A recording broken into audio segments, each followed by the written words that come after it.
माननीय अध्यक्ष, क्या बोलना है? संभल के विषय में ही चर्चा नहीं है, में हम अपना चर्चा नहीं है। राजा भैया भी कोई चर्चा स्वीकार नहीं कर रहे हैं माननीय कि चर्चा कराई जाए या ना आपको कराई जाए। ऐसे कुछ तथ्य जो ना आए हो कुछ बताना चाहते जी, हैं? 5 मिनट 5 मिनट नहीं 2 मिनट, कुछ तथ्य जो इस सदन में रखे गए, इसके बाद आपको उनको भी सूचना दी है, तो श्रीमान वो आपत्तिजनक है। कुछ बिंदु मैंने भी उनकी भी नोट नोटिस है। इस सदन की कार्रवाई लाइव देखी जाती है, रिकॉर्ड रहता है। माननीय नवाब साहब हमारे बहुत अच्छे मित्र हैं, साथ में मंत्रिमंडल में भी रहे। पहली बात तो ये स्पष्ट हो जानी चाहिए कि जो सर्वे हो रहा है वो न्यायालय के आदेश पे हुआ है, और जितने लोग बोले हैं इन्होंने पत्थरबाजी का कोई जिक्र, कोई चर्चा नहीं की। अब हम एक चीज तो ये भी जानना चाहेंगे कि क्या पत्थरबाजी करने से न्यायालय का आदेश बदल जाता है? अगर न्यायालय ने किसी सर्वे का आदेश दिया तो उस आदेश को पलटने के लिए क्या तरीका है? उससे बड़ी अदालत में जाए कि सड़क पे खड़े होकर के पत्थर प्रशासन के ऊपर और पुलिस के ऊपर चला जाए। आज तक कभी प्रशासन का निर्णय, न्यायालय का निर्णय इससे बदला हो तो? दूसरा श्रीमान, पुलिस और प्रशासन के लोग जो घायल हुए हैं उनके प्रति किसी ने कोई पीड़ा, कोई चिंता व्यक्त नहीं करी।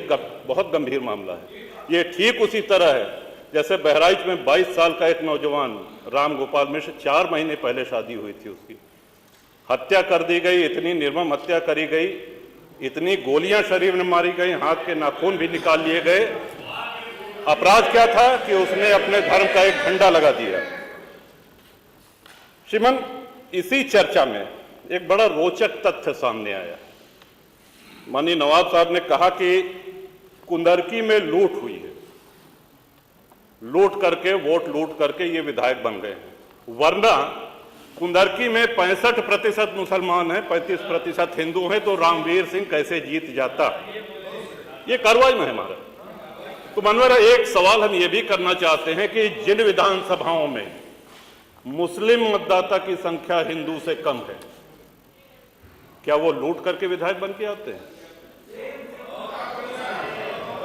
या क्या हिंदू बाहुल्य जो विधानसभाएं हैं वो मुसलमान को वोट नहीं देती? इस हिसाब से तो यही लगता है कि सबसे बड़ा आश्चर्य धरती का यही हो गया कि जब 65% मुस्लिम है तो हिंदू कैसे जीत गया? आज पहला दिन है इन लोगों का सदन में। हमने अनुरोध किया था जो नए सदस्य जीत के आए हैं कम से कम परिचय करा दें, हम लोग भी पहचान लें।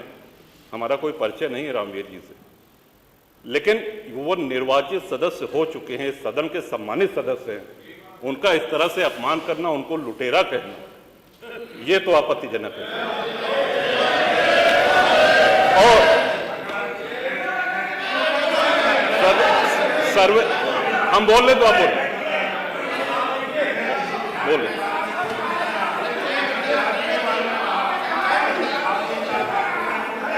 माननीय अध्यक्ष जी, 2 मिनट में अपनी बात 2 मिनट में अपनी बात समाप्त कर रहा हूं। 2 मिनट में अपनी बात समाप्त कर रहा हूं। हम लोगों ने भी बड़े धैर्य से सुना। तो इस सदन का एक क्राइटेरिया, एक मापदंड क्या ये तय मान लिया जाए कि जहां हिंदू अधिक है वहां हिंदू विधायक को ही जीतना चाहिए, मुस्लिम विधायक सिर्फ वहीं से जीतना चाहिए जहां मुस्लिम की आबादी 50% से अधिक है?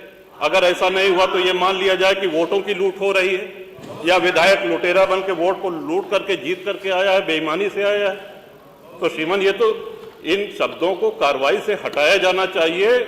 ये सदन के विधायक का अपमान है। और एक बात और कही गई कि सर्वे शांतिपूर्ण चल रहा था। एक हिंदू होने के नाते, एक सनातनी होने के नाते माननीय अध्यक्ष जी, हम तो ये कहते हैं कि न्यायालय किसी भी मंदिर पर सर्वे का अगर कोई आदेश करती है तो मैं नहीं समझता कि किसी भी सनातनी, किसी भी हिंदू को कोई आपत्ति होगी। हमने किसी के धर्मस्थल तोड़ के अपने धर्मस्थल नहीं बनाए। करें, जहां करना हो सर्वे करें। हम कभी गुम्मा अद्धा नहीं चलाएंगे, हम पत्थरबाजी, हम न्यायालय के निर्णय का सम्मान करेंगे। तो शासन का काम, प्रशासन का काम तो न्यायालय के निर्णय को लागू कराना होता है। तो इसलिए माननीय अध्यक्ष जी, इस पे चर्चा कराई जाए। चर्चा में भाग लेने की इच्छा इधर भी है, इधर भी है, बहुत से लोगों की है, और चर्चा कराई जाएगी तो बहुत सी सच्चाइयां सामने आएंगी। बहुत बहुत नेता प्रतिपक्ष